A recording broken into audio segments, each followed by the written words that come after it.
We start here on the home page for Print My Cal. The user will come to this page, click the Sign In with Google link. I'm already signed in. First of all, I will point out client ID is right here. I'll go ahead and click on my account.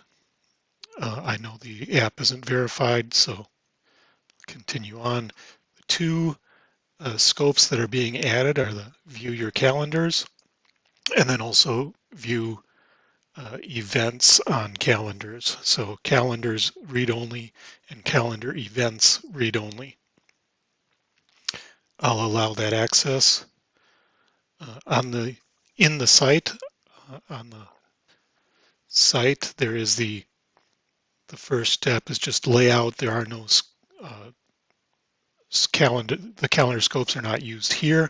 It's on the next page where the person will see a list of their calendars. So the calendars read-only scope is needed here to show the user their list of calendars.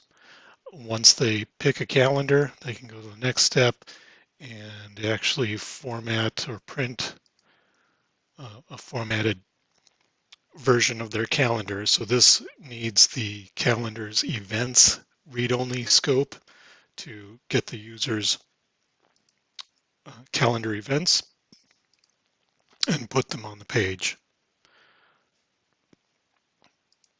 And that is all.